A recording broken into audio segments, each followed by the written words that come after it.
What the thing at? Right there, pull it on down. Well, I can't see it though. Oh. Man, some scary stuff.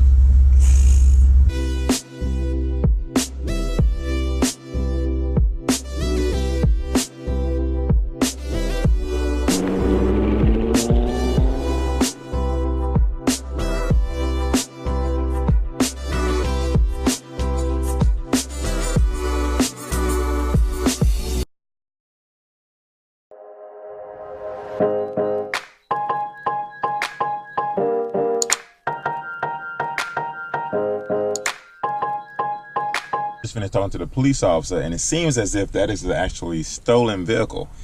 He stole the vehicle and got pulled over and got caught, and that vehicle has been stolen now for about a week.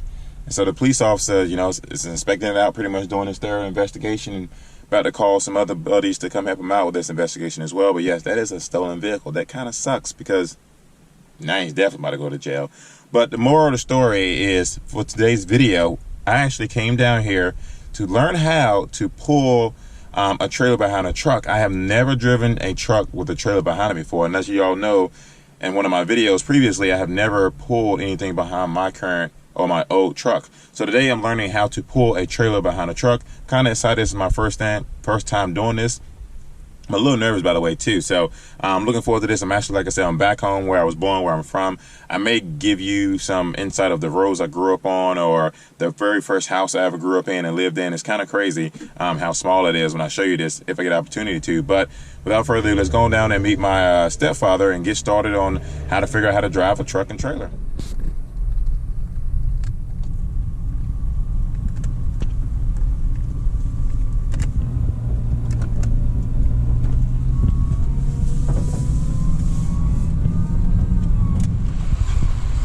Thought y'all was going to work. Thought y'all was going to work. We is. You ain't got no job? We are. Hi. You better be late.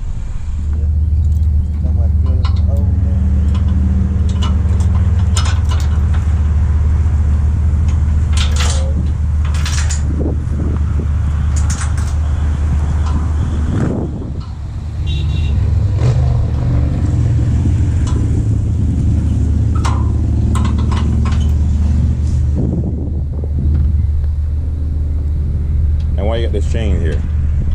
Why are these chains here? Safety chain. So if this come loose, it stays on? Yeah.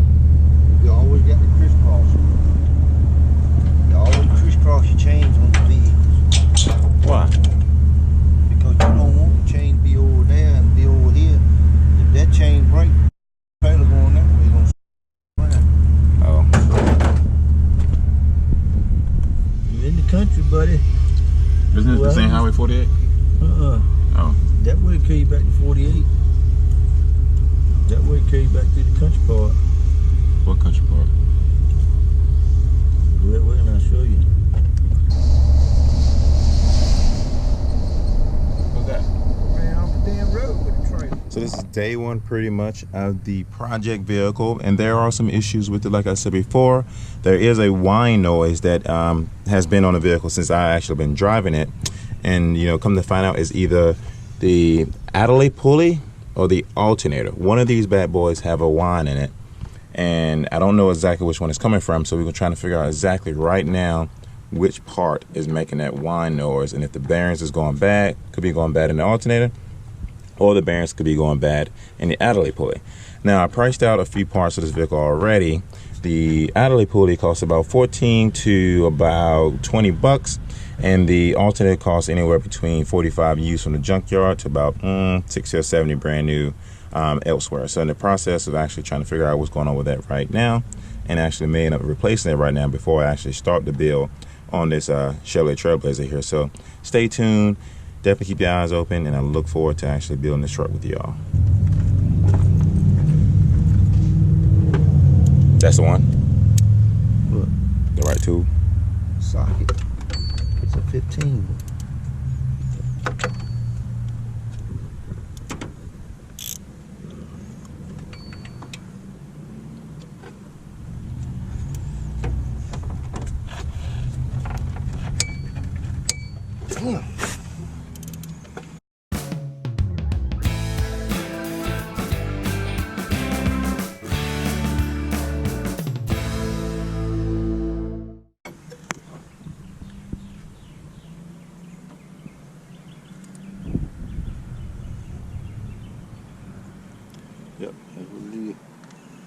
bad. Put your finger in there and turn it.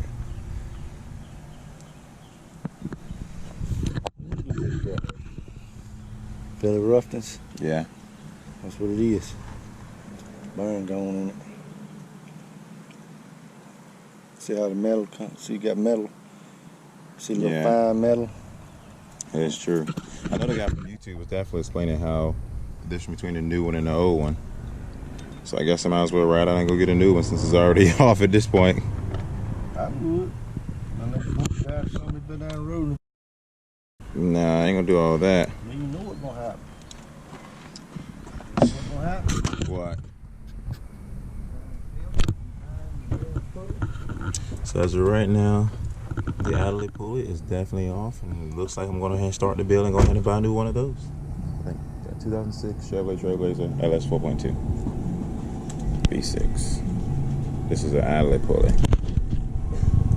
I need your help. I need a fuel line repair kit, 5/16 with the 90-degree angle on the end. They won't end up sounding it because with YouTube, if you got that same, if you got that audio on there, it's not gonna work.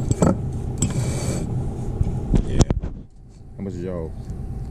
That's how the country is heck. How much is y'all's? 1949. Yeah, that works. It's cheap now. On.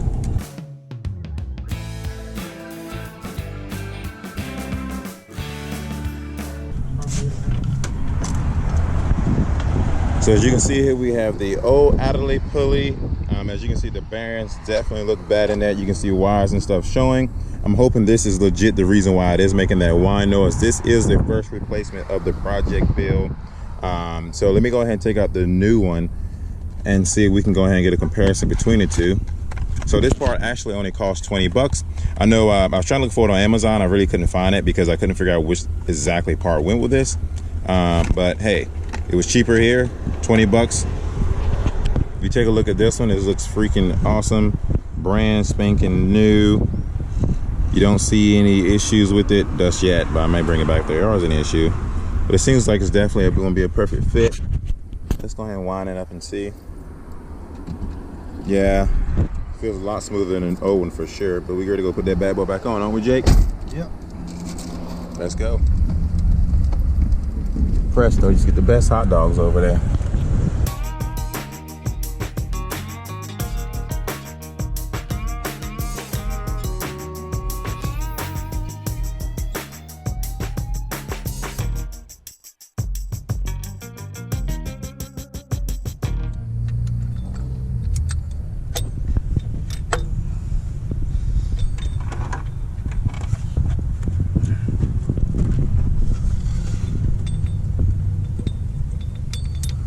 This is step one to the project build, that's for sure. Because I believe, I mean, like they said before, they thought that the alternator was making the whining noise, but we're about to find out whether it was an alternator or the IDLER pulley, that's for sure.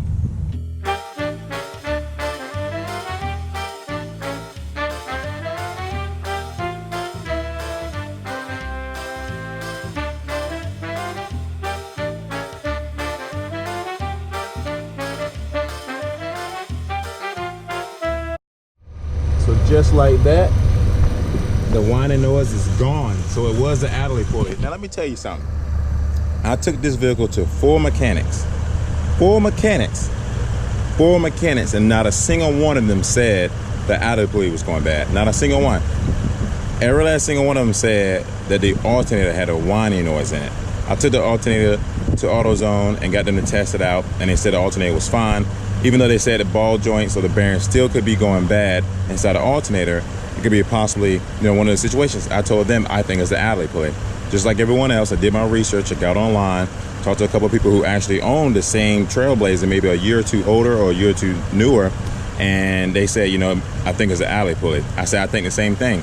Took it back to the mechanics and said, hey guys, I think it's the IDLER pulley. They was like, no, we definitely think it's the alternator. We took the bed off, we spun it, it's the alternator. Come to find out, it is the IDLER pulley. So it cost me 20 bucks to fix the IDLER pulley. Clearly I didn't do it myself. I was going to, but my stepfather, like I said before, he wanted to help out, and he did. And excuse for any of his language, that's just how he is. Awesome guy though. And yeah, it was legit just the IDLER pulley. So that cost me $20.49. Just like that, we just changed the IDLER pulley.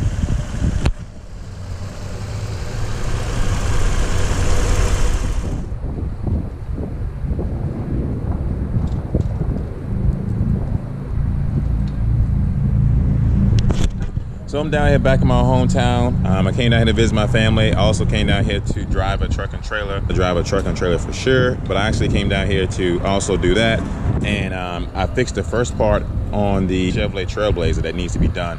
Part of the project vehicle. There are some maintenance things that need to be taken care of, and I will make a video about all the issues that's going to be done. But with that being said, I'm here with my little baby sister who always wanted to be on camera, and she's probably gonna be a little bit shy right now, but this is my baby sister right here. Hey. She's funny, she's good on her grades, she's good in school, she has a little smart mouth, which I don't like sometimes, but she doesn't really talk back to me or anything like that. So tell them what we're about to do with this box right here, you know? What we're about to do with this box? Put some cats in it. Put some cats in it? Nah, we're not putting cats in it, we're just putting one cat in there. So, as I was working on my truck, there was a little kitten that walked past the car, and I talked to the fellas, and they was like, that was the only kitten here that was at the shop. So it's a baby kitten. I'm gonna take the baby kitten, and I'm gonna put him in the box here, and take it back home, which will be like a 2-hour drive, maybe 2-hour drive, something like that. And then take a cat back home, try to find a shelter for it or something, because you know me, I love doing YouTube, but I also love being a nice person as well. And I feel bad for a cat to be sitting there struggling with no food, no water, whatever the case may be. So I'm gonna take the cat here. I got a nice little box with some towels and stuff. And we're about to go pick up the cat in a few seconds. Am I right? Yes. All right. So we're about to sign off until we go pick up this cat.